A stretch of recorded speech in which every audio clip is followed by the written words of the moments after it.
Good morning, Philippines. You are watching the Business Portal, your gateway to business trends and opportunities. Coming to you live via Channel 8 at Destiny Cable and Channel 1 via GSAT. And I am your host, Rowena Suarez. And you can just call me Ro. Good morning to everyone. This is our first anniversary. And thank you for watching our show. And we've been here. We've had more than 30 episodes already for the past year, and I thank you all for viewing my show. And today we have a very good show for you. We have a very, very important person in the business community, and I will let you know who she is in a little while. But right now we have our Just Ask Ro portion. Can we have the, yeah. So we have actually texters from all over the Philippines, and I'd just like to greet Vicky Pantosa from Surigao del Norte. They're always watching my show. Okay, we have these are texters from last week. We have Jaren from Caloocan. Ako po si Jaren from Caloocan, 17 years old, isang student. Pwede na po ba akong mag-invest? Magkano po ang minimum? Jaren, syempre pwede kang mag-invest. There are a lot of investments that you can really get into. But since you are only 17, you will have to have a consent of an adult to sign in your behalf because you still don't have any no legal entity as of now. You always have to have someone to sign for you because you're only a minor. But once you turn 18, there's so many things that you can really get into. You can get into mutual funds. You can get into investment-linked products. You can get into the stock market as well. Stock market, I think 1,000 is a minimum for that. Bond, mutual funds is about 5,000. There are others also. There are several avenues really that you can think of. As low as 5,000, as low as 1,000, you can start investing. But when you invest, it's good that you have to do it regularly. No, para lumalago yung money mo. Let's say now 1,000, next month 1,000. So at least it's growing, and you're going to be taking advantage of the good interest rates that it will give you in the long run. Imagine you're going to start at 17.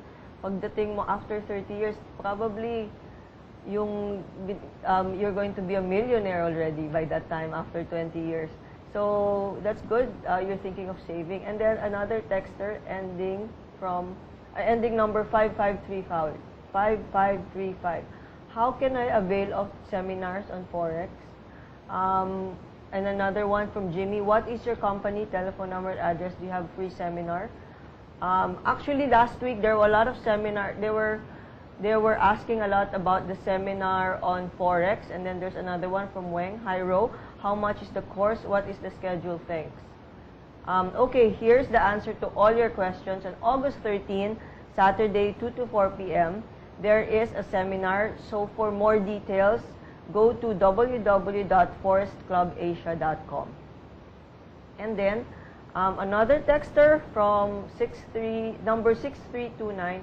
I am just a layman in business. Thanks for the great enlightenment regarding investment on Forex. That's good. So attend the show and go to the website so you know more about the Forex investment. It's good to study first before you get into something.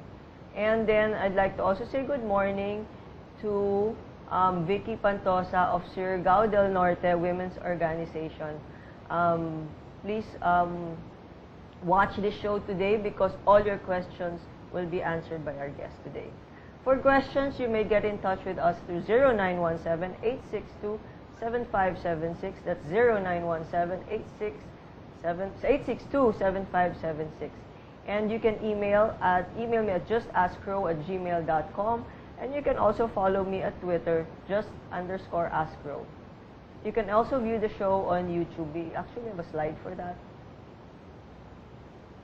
Okay, the YouTube is Investment Academy by Rowena Suarez. There you go. Okay, again, our topic for today is women's livelihood, women's cooperative, livelihood for provinces, for livelihood projects. This simply means, what is livelihood? This simply means supporting one's existence, especially financially and vocationally. Cora Jacob, or Cora Jacobs as she is known internationally, has earned the title in the Philippines and in fashion capitals around the world as the indigenous genius. Having been in the business of designing and crafting handbags and fashion accessories for over 30 years now, her exquisite taste, talent, and experience in mixed medium, such as natural materials, she designed for great fashion houses like Yves Saint Laurent, Christian Dior, and Givenchy. Founder of the Association of the Philippine Leather Goods Manufacturers, APLEM, Cora Jacobs' legendary status has widened because of her continued support to providing livelihood and training to her Filipino countrymen. Eco-chic is a term she coined for her work, simply meaning ecologically chic, giving emphasis on products that are characterized as naturally elegant, indigenous, vibrant, and fresh. Cora Jacob, or Cora Jacob, is known for all this. On her 40th year in the bag-making enterprise, attorney Cora Jacob established Cora Cares Foundation, CCFI. This is a non-profit developmental organization focused on working with the poor, often rural artisan groups, to foster artistic tradition, sustainable livelihood, and creation of creative communities. To hear more about her advocacy, let us welcome the queen of the bag design in the Philippines, Mrs. Cora Jacob. Good morning, Tita Cora. Good morning. We are very honored to have with you here today, and especially gracing my first anniversary show. I'm so glad to be here. Thank you. Congratulations. Thank you, Tita. So, you started the bag business. It says that you're attorney, Yes. or Jacob, before. So, are you still practicing lawyer? No, I used to practice for 12 years. And during the time that I was doing my practice, I discovered a lot of out-of-school youths who are caught petty crimes and all that. So I started to look, and I said, maybe if I can make these kids busy, we can make them into good citizens of the Philippines. So I thought of a project for the out-of-school youths in May Kawayan, because at that time my office was in the Maristel Theater, our movie house In May in May Kawayan, Bulacan. And that movie house was the first-class movie house in the northern part of Manila. It's air-conditioned, good seating arrangement, very comfortable, and I was managing. So one day, a couple came to me in the afternoon and said, you know, Mrs. Jacob, we are professors from University of the Philippines. I said, oh, thank you for driving all the way from Quezon City to May Kawayan, just to, because you have a beautiful movie house. It smells good, and then clean, and people are very courteous. But, and the word but, he said, what does that mean, but? I said, what do you mean? But our problem is we lost our hubcaps in the car, of our car. So I said, so somebody must be doing petty crime. So I said, can you give me 48 hours, and then I'll call you what happens. I said, okay, thank you very much. So they left. So immediately I look out, and I saw the young boys who are playing around. They like to watch cars.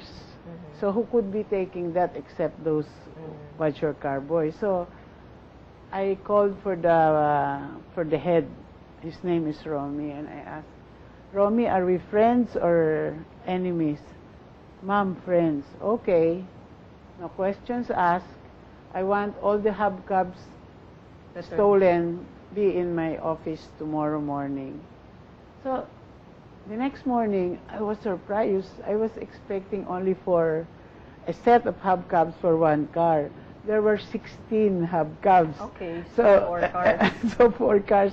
But the others did not complain anymore, only one. And then, so I told them, from now on, I don't like to hear any any of your friends taking anything from the cars. Otherwise, we will lose our business, and you will also lose your livelihood. So they said yes, and after that, there's no more crime. So I was so pleased, and I thought I should be doing something to help these kids. So why did you think of bags? It's not bags that I started with. Okay. I started with the small leather goods and belts. Because one day I met one guy. We own the Conching Hermoso Tannery. So we produce leather. We supply the industry in Marikina for the military. Then one day I saw one man carrying a piece of leather. He bought a piece of leather, and the other hand he was carrying belts and at saka joined together mga small leather goods. So I called him. I said, who's making those products? I said, I'm the one doing it, ma'am. How much do you earn? He said, 120. That was the minimum in the 70s. Okay.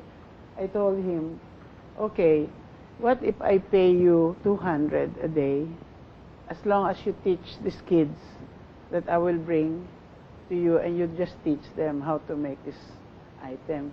So I hired him, and I told the guys, they're around 12, to be trained by them. And I was giving them 10 pesos a day as their allowance. So it started that way, and then I kept on putting money, but I said, but what will we do with all these things that you finished? That we can sell it, ma'am. Where? In Balintawak. So Balintawak is the people But there. that's a market? Not in the market, but in the rotonda, along the sidewalks. A lot of people are seated there, and they're selling their wares. So, okay, I told them, okay, get a spot there and try to sell. But the things that they're doing are it's not so nice, no? It doesn't pass your standards. So I decided to tinker and make new designs. And then it's sold. So I said I was more encouraged, more and more kids were trained, and we have to do the marketing. So I ended up bringing the products to the tourist center, knocking at doors. So this is back 40 years 70, ago?